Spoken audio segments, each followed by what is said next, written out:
Good morning or afternoon, wherever you are. It's Matt Coleman here from Magnify World. I'm one of the co-founders of Magnify, and we are championing a series around virtual production in the film business. Today, we've got a very special guest from Los Angeles, Evelyn from the third floor.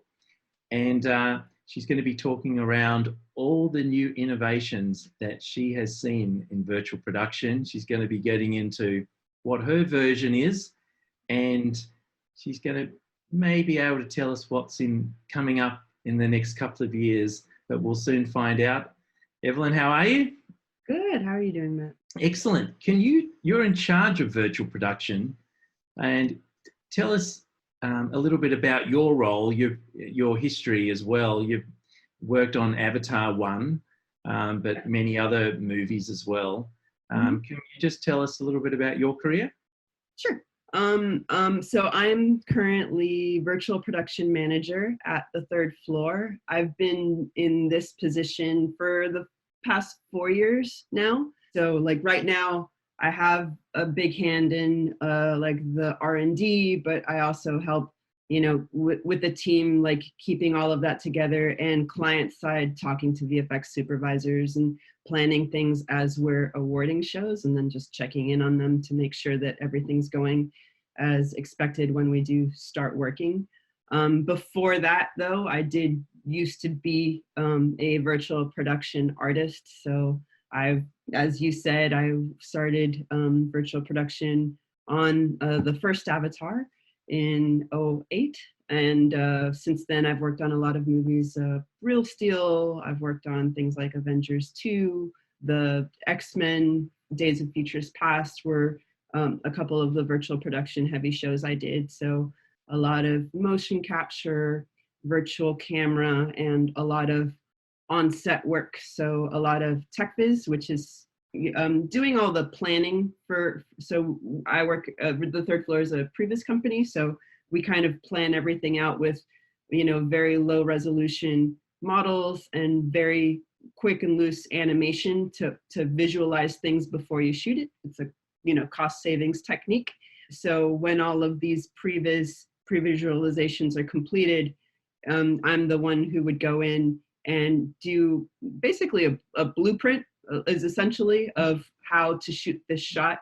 So it could be, a printout that it would be like, hey, the camera's this high, it's moving this many meters per second off the ground. This is how far it is away from the subject that you're shooting, etc. So that the on-set people do have a reference so that they can recreate what was done in previs.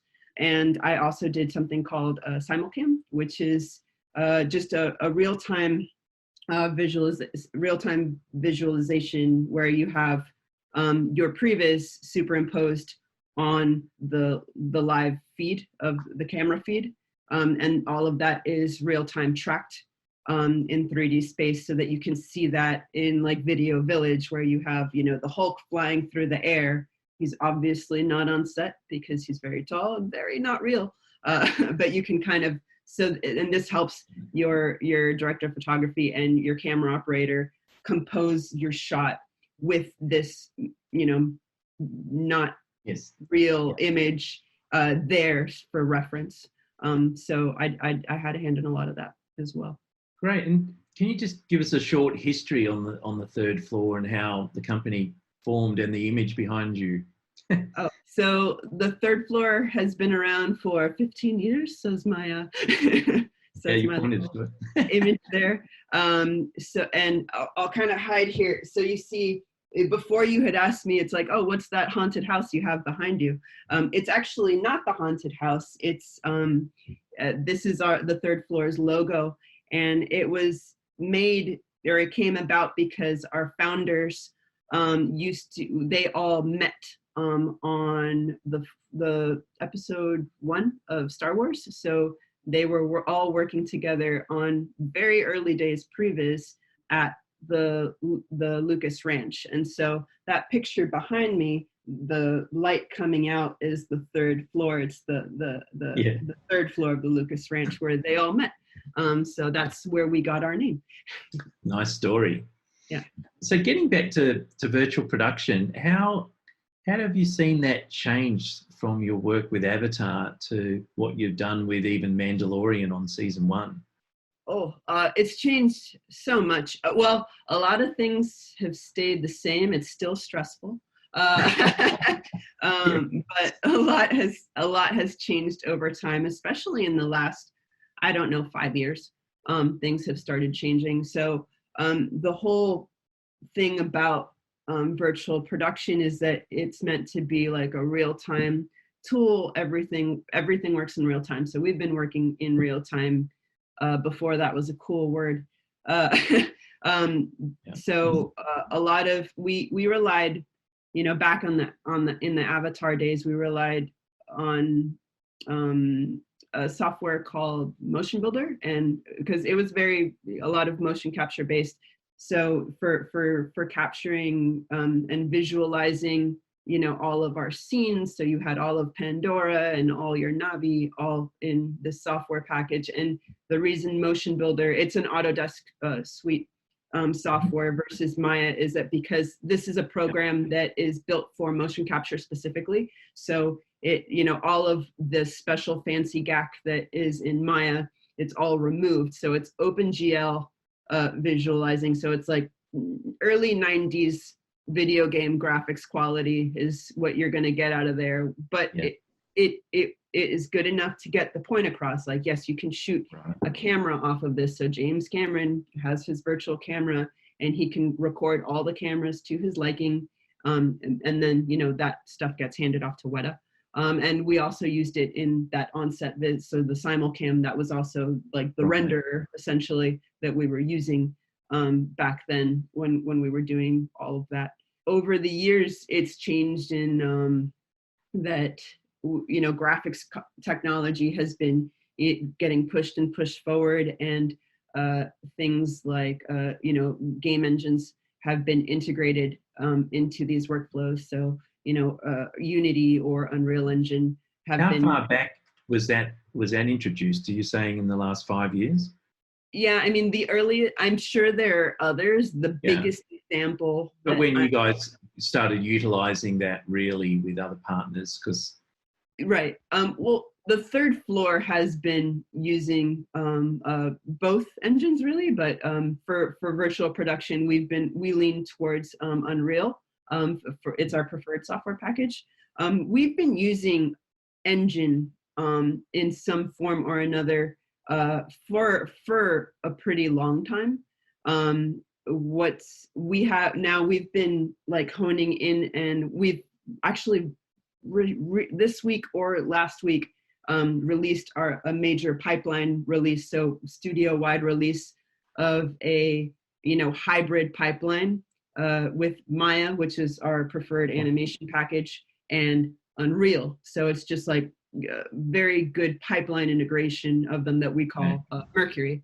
But before, we also do have an immersive department that they release a lot of location-based entertainment projects, theme park related things, and they've been in Engine, for years. So off and on about that time, and then it was a challenge to get it going on the film side, because that's just not what engines were built for. They were built for games. So, but as they have both, Epic has done a lot to look at the film side and create solutions for us so that we can better utilize it in the film world. So things like, the VR scouting or virtual camera make those things a lot more streamlined for us that we can pick up and just build on top of.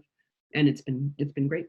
And is there a reason, do you find the Unreal Engine is a higher quality output in terms of the graphics, or how do you compare that with the Unity technology? Is it just different applications and Unity's more for games or other applications? Or honestly, I think both of them are great. I think a lot of people will say this, and hopefully I don't get in trouble from sorry Unity and Unreal, just in case. Unity is attractive in that it's very easy to develop on top of. Yeah. And Unreal is very attractive in that artists can get up and running and kind of do their own thing very quickly. And so because of what we do, and because Previz, we're scrappy, we don't have to rely on what, final VFX houses do, of like where, the final render is king, therefore everything has to be, everything leads up to that final render in RenderMan or whatever. So that's how the pipeline is geared. Ours isn't. Our Previz and Postviz and, just the pre-visualization is all about iteration. So we don't care about those things. We render, on the Maya side, we render in, just like the viewport, quick and dirty, because we're getting out, 7, 10 versions of a shot every day, per person. It's like a quick fix, render the viewport and go. And so for us, adding game engine to the mix, off the bat, you get for free higher fidelity imagery because, the graphics in these engines and, Unreal I can speak to, but I'm sure Unity as well. It's absolutely gorgeous, right? Without having to do much effort if you know what you're doing. But then the other things that especially, I've got the huge bias for virtual production, you get a whole lot of things for free that we had to do very manually and very slowly and painstakingly before, especially because we just released our hybrid pipeline. So, the biggest challenge, is for anyone really, but it's no different for us, is when you move data from one software package to another, there are a lot of things that you have to like start all over again, or, so if you're going from Maya to what was before Motion Builder, you have to redo your lighting, you have to redo all your materials, all those things.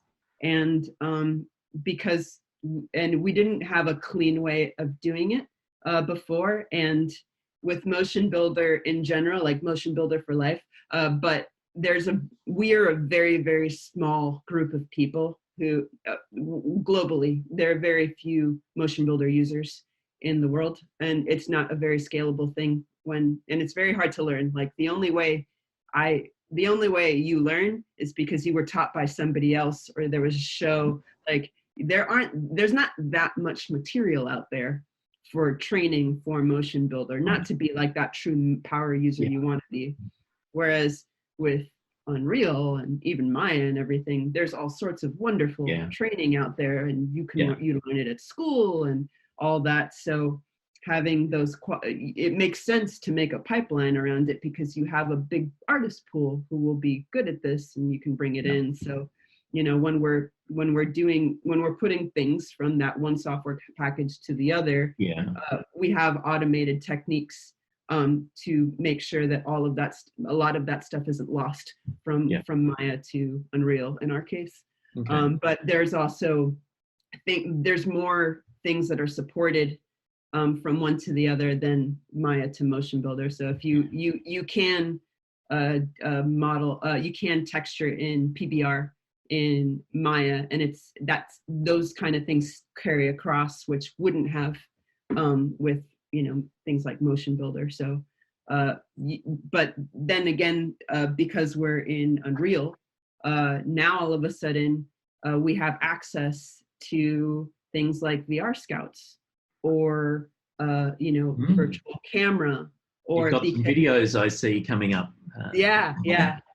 But all of that stuff, it's there, and it is the other reason why like virtual production was able to adopt it, and why we had to stay in Motion Builder for such a long time, is Motion Builder and now game engines, you were able to plug into them. So I can plug in motion capture streaming data into Motion Builder, and it will read it and run it, and it will in real time. So it's like device inputs. It accepts device inputs, and so does engine. Maya, you can hack it, but that's not what it's built for. So now that we're an engine and we have those things, that we needed that were in Motion Builder, we were able to move over, and now and the tools that we have, we were able to carry them across into this new software package with, beautiful imagery. So it's quite wonderful. And besides that, the ability to have like huge crowd simulations, so like high poly and high memory intensive things that, or would be in something like Maya, is nothing in engine, because that is what game engines were built for. When you're playing a video game and there's a war going on in the background, that all has to run in real time, right? So they figured it out, and so we get that benefit for free from. That's excellent. And talking about your collaboration with Mandalorian season 1, there was 6 directors, obviously throughout, and it was a real collaboration, the virtual production set. Can you tell us about how you worked with the other teams and all the different directors, and any hints of interest there with the giant LED walls, and what your part was, for that particular project? On that project, there were a couple of different players. So obviously Lucasfilm, ILM was running the LED screens, and then we were part of we did they called it virtual blocking, but the previs, and that pipeline and just the way that everyone worked was really great, and that it was a very open communication. You can go and see things, and information was passed back and forth all the time. So and is that using headsets, or did you have to be on location? Everyone was together on that one. So for us, we did do all the previs for that show, and we did a lot of mocap to plug into our previs, and we were using and that information we were sharing with VFX, because obviously since we're visualizing it before shoot, it's also working out all the logistics before it gets to the LED walls. So we worked very closely with ILM in that we did a lot of the tech viz and we did all of the planning before shoot for that. So, the huge sets that they had, or the logistics, like if someone was walking through a space, like there was a scene where the space was larger than the actual LED volume. It was like, okay, we're going to have to do this in 3 passes. Here's what, the imagery you're going to have to put up for this zone of that. Then you're going to put up this zone. This is how what set dressing will be in here at that time. This is where the actors are going to be interacting, etc. So that's the big important parts that we were doing, and why there was such a close collaboration. Well, there should always be, but we did have a true close collaboration, for getting all this stuff done. So it was super cool to see the results of that, and it was I wasn't on on location personally, but the stuff that I saw, and I was able to go and see the volume and everything. It was really cool to see. It's interesting that certainly got some mainstream press, particularly when Disney Plus used that show as a key driver to their subscribers in the launch of their channel. I kind of wonder, and it's just, you may not be able to answer this, what percentage of that set was actually built versus visualized, whether it was 50-50 or whether it was actually 75% virtual. Because virtual production can save a lot of money by not building sets, right? That's photorealistic backdrops with the gaming engine technology and everything you guys are up to, can be a cost saver. But have you got any comments on that? I don't know the exact percentages, but I do know a lot was shot in the volume and continued to be whenever they could leverage it and whenever it made sense, they did. But you're absolutely right. I mean, the beauty of, the LED volumes in general is that you can completely swap out your set, and you don't have to wait on a set build. There are set dressing pieces, obviously, to dress the space, but, having this whole environment,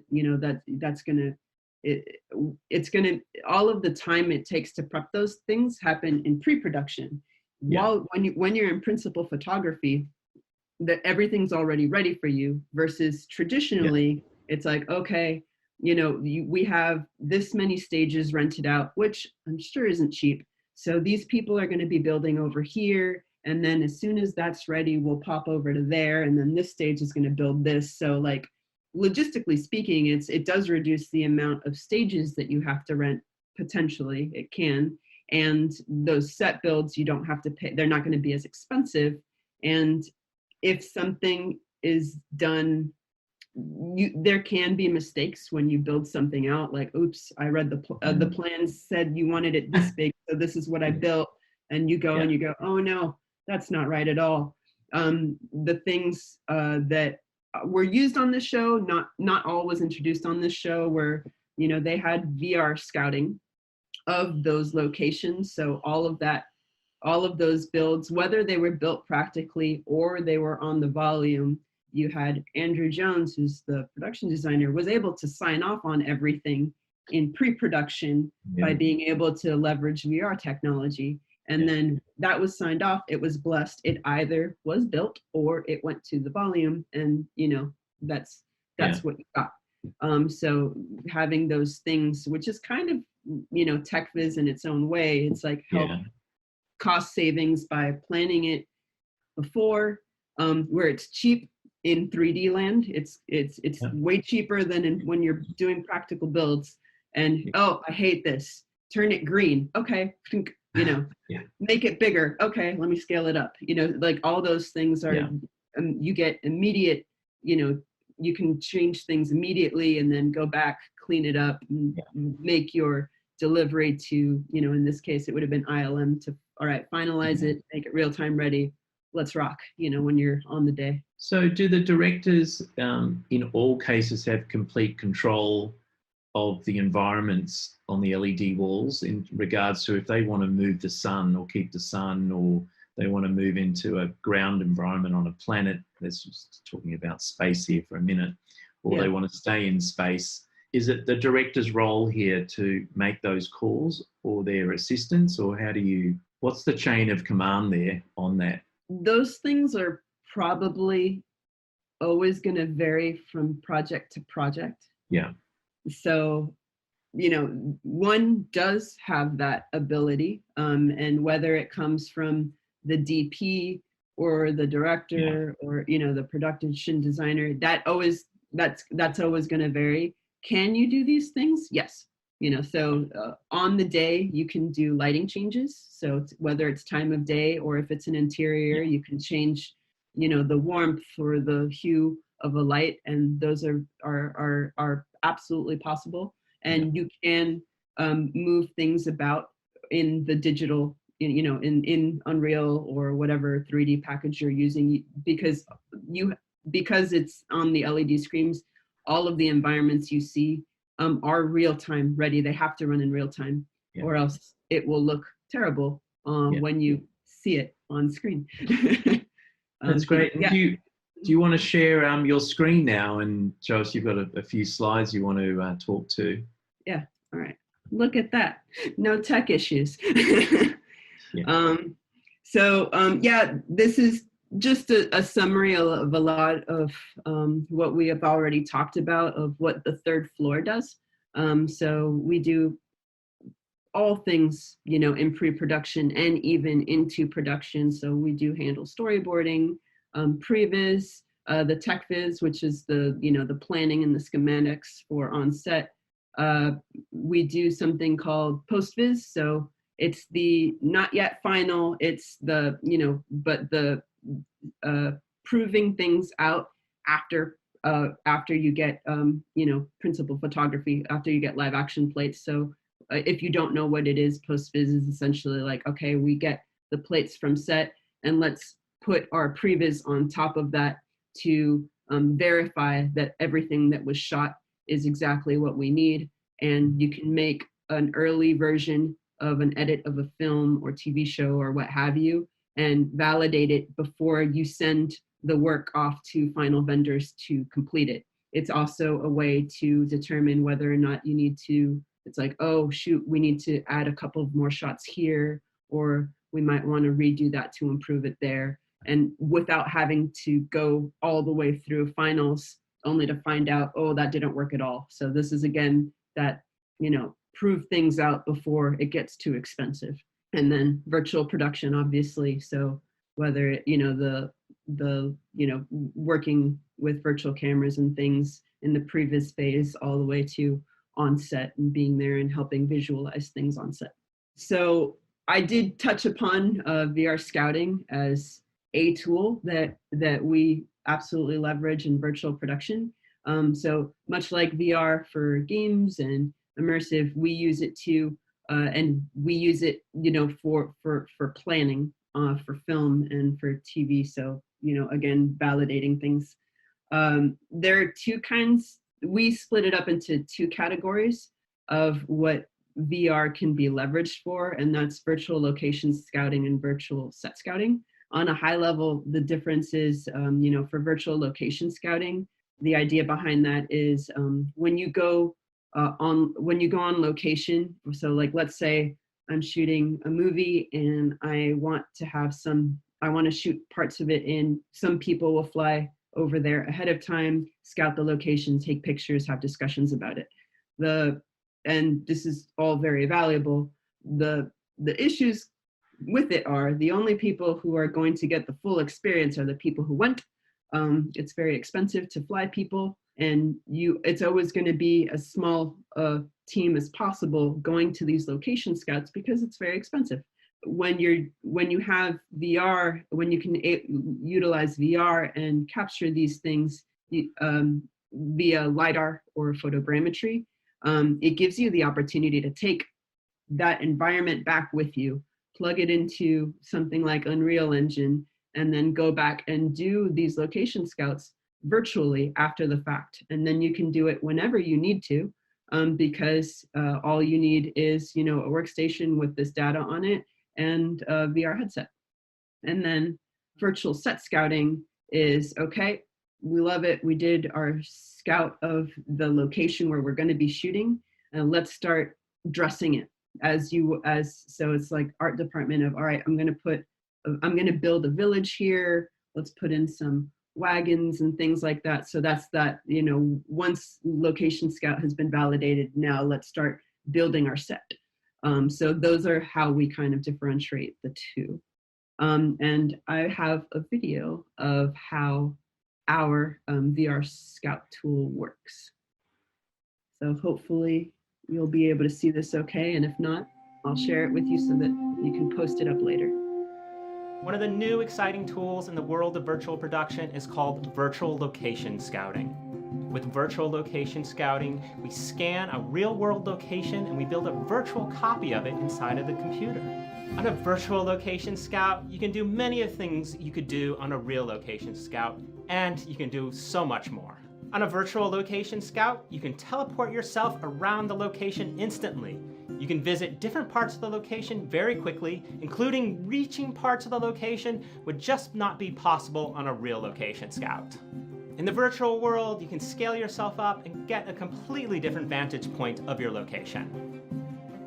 In the virtual world, you have many of the same tools you have in the real world. You have a virtual viewfinder that allows you to compose angles and figure out your coverage. On a real location scout, your DP would probably do a sun study. Now we can set that up live inside of the virtual world. You can look at the sun path for any day of the year for that location. Virtual location scouting is one of the many new exciting tools in the world of virtual production. It offers a fast, flexible, easy way to scout a location over and over again without leaving the comfort of your office. So this is just kind of an overview. I won't go through line by line because I think I've covered most of it in our back and forth, but there are a lot of advantages, so reducing costs and things like that, and you can plan everything ahead of time, which third floor, we're all about that. And you do get access to hard to reach areas, so if you have a horrible, dangerous cliff face and You can't go down to the bottom of it because, well, you might die. This is something that is perfectly safe to do in VR. So there are a lot of pros to adopting something like this. And Evelyn, did I see in the beginning there you had Google Maps or a mapping area that they were scouting, or they were using drones at that stage or going into that specific spot? Yeah. So for that video, can it be done both ways, or how is it mostly through drone shots and scanning and things like that? It depends on the location. So you're going to be able to use the best tool for, the situation is how we kind of roll. For that was our CTO, Eric Carney, speaking. And he did work on the Game of Thrones. He was one of the VFX supervisors. So what you saw was actually a cliff that was shown on Game of Thrones.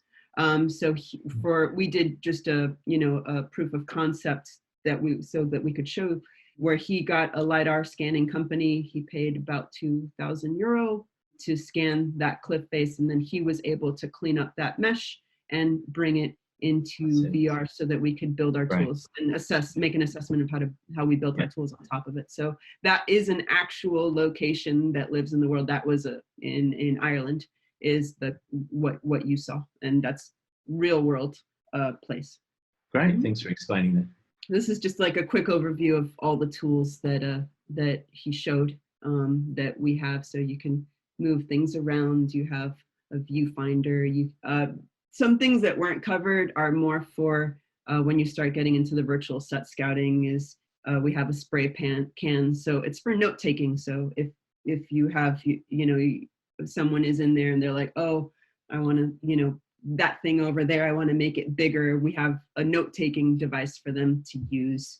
And you can take screen grabs of all of the locations for reference later. And these are things that we've plugged in that when you take these, screen grabs of what you're looking at, we're also recording the position of where that screen grab was taken. And if you had, a camera up in our little viewfinder, it will also record like that camera location, what focal length was that camera set to. And those are things that we can export into our previs pipeline so that the previs artist can get up and running very quickly and like, oh, okay, this is where our director wanted to start, that shot, and here's the end view. So let's animate everything in between. And, they're able to get exactly what they want. So yeah, a lot of cool things. We can populate, preloaded assets for set dressing. So you can add a house, you can scale the house up, you can move it over, delete it, things like that. So really useful tools.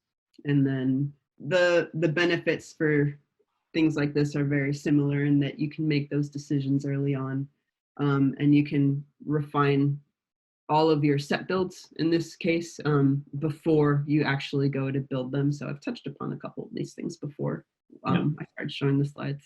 But yeah, and we also, I won't show it here right now, but we also have a desktop version of Pathfinder. So one that you can download onto your Mac or, your PC at home.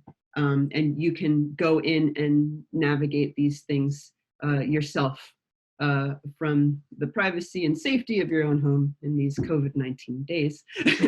But also if you're in a hotel room and you just want to get some things out, but you don't need to call the whole 3D team over, we're giving you a tool that you can just go and do things yourself, and then we can extract that data and previs on it. So we have that as well. And anyone can go to the link pathfinder.thethirdfloor.com and download it and test it for yourself. It's really cool. Oh, excellent. And then the other tool I wanted to talk about is a new tool because you were talking about very cool actually from what you've told me about it.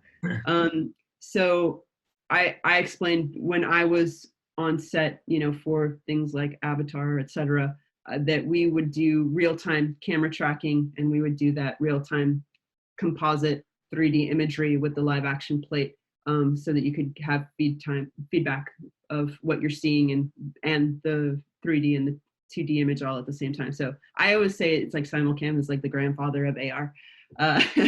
It's could be I don't, some people agree, some people don't. But we created a lightweight, not replacement, but, offering that gets a lot of what you would be leveraging with a full-on Simucam setup. But again, just, easier to move around and things. So we have like an iPad-based AR scouting tool that will let you can drop in assets in Unreal, whether it's animation or an environment, and you can view everything through the iPad and do your planning of what you're going to be shooting that way. And we do find it can be, there's reasons you'd want to go with Simucam, there's reasons you'd want to go with the iPad. I see reasons where you'd want to do both at the same time. This is a great tool for a quick reference to validate what you're going to shoot, and then you can go and shoot it.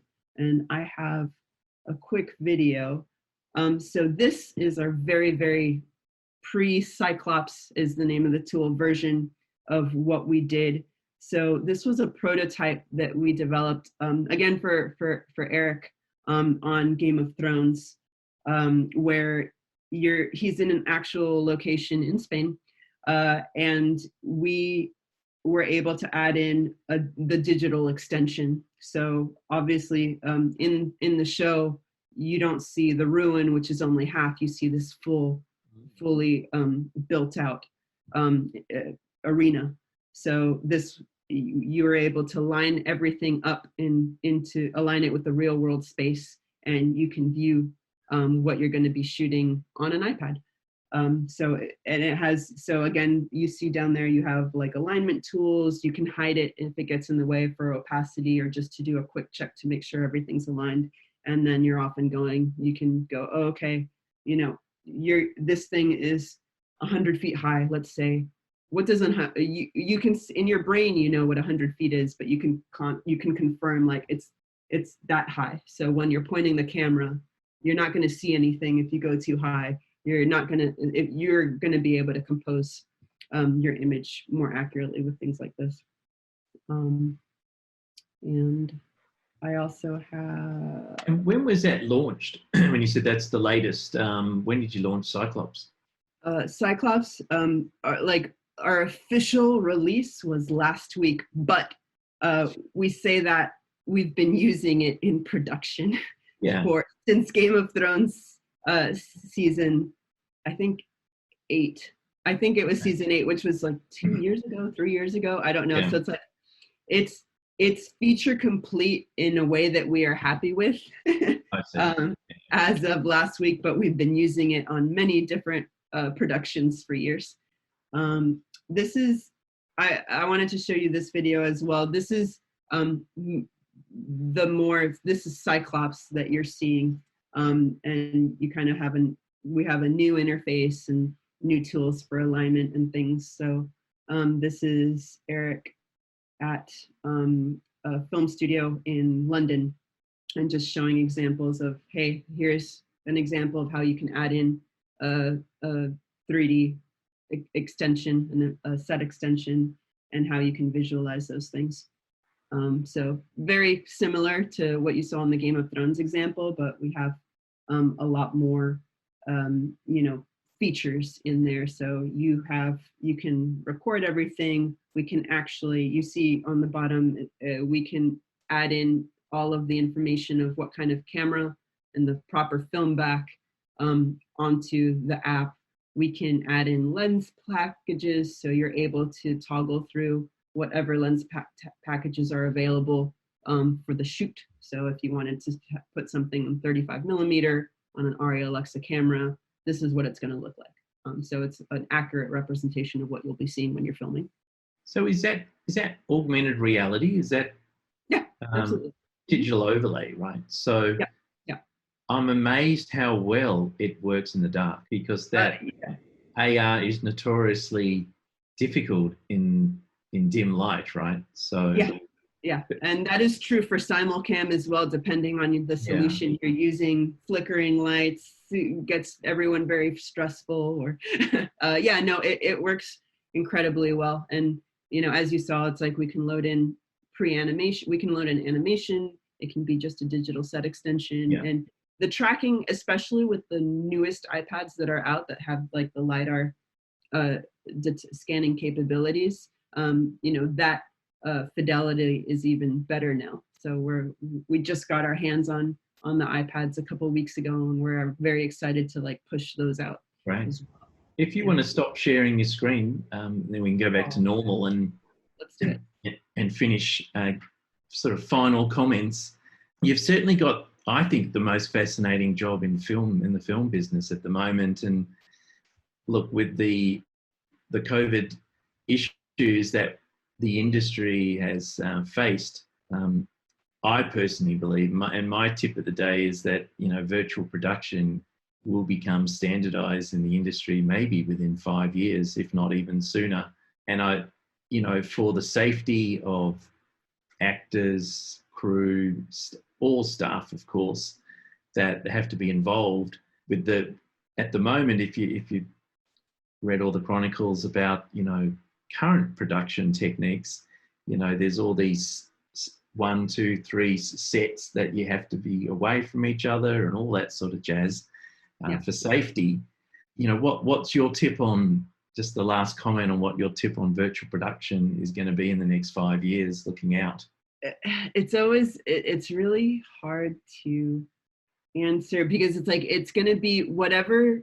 The whole thing about virtual production is that it's bleeding edge, right? Like we always grab the latest tech, puzzle piece it together and be like, yep, I think this is going to work. I think I'll say I am really happy that it's becoming more commonplace, because I have an obvious bias. And I did, even without COVID, I did always think it was useful, because it's like, no, we're able, like it for heavy VFX especially, but it doesn't necessarily have to be in the, like, no, you can see the 3D and 2D at the same time. So like that planning and being sure of what you're shooting and making sure you're happy with it, you can get that feedback a lot sooner. But you're absolutely right. With COVID, I think it's going to be, I think it is definitely a tool that could be used to help production shoot more safely. I could see smart glasses coming into effect here in the next couple of years, if not tomorrow, where you could do your previous digital overlays, you know, even your Cyclops project could be transformed into eyeglasses, I assume, right? Yeah, and like people are already, you know, everyone's like aware that exists, and it's like as soon as that tech is stable enough, we'll absolutely grab it and go. Yeah. I guess as I was speaking, I was formulating what my answer would be for the 5 years.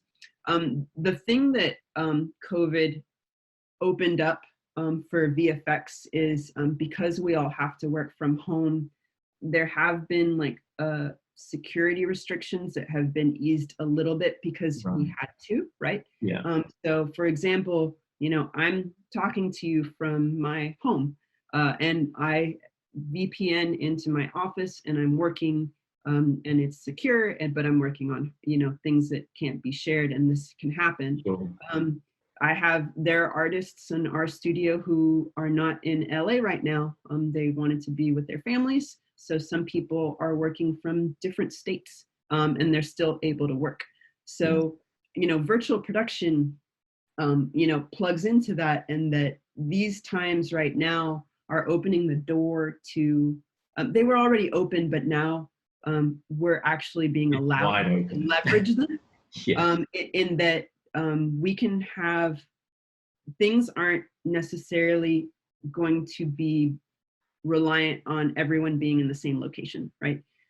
So on like all the things I'm doing, like right now, I'm trying to set up, you know, yesterday I was working with a team to get like remote motion capture sessions up and running for their show. So we had like, one of our artists had a mocap suit in his house, and another one had one in his house, and they're streaming that data to, you know, the show server, and someone is pumping that information into Unreal. And all of these people are collaborating from different locations, which is, to me, the coolest thing ever. You know, and that's what virtual production was always about. It's about collaboration tools, but now we are having the ability to collaborate from different locations. So the great thing about that is if you have so many shoots shoot in different locations, right? You have to jump to Spain, then you're going to do a shoot in New York City or London or what have you. These people are constantly traveling around, and before, especially with pre-production, but everybody, you don't have access to that person because they're not physically there. So now we can go, oh no, here, you know, you can remote in and you can do a VR Scout session. If you have, you know, what on your breaks, or if you want to schedule those, your schedules don't have to change just because you're not in the building anymore. So I think that's something that's been opened up, and that's something that I hope is going to be more commonplace in 5 years from now. Great. Yeah. Hey, well, thanks for your time today. Fascinating chat today, and I applaud you for all your success in championing innovation in the film business. So well done for that. And we will catch up with you next time. I'd love to catch up with you in another year and see where it all goes. So thanks very much, Evelyn, for your time today.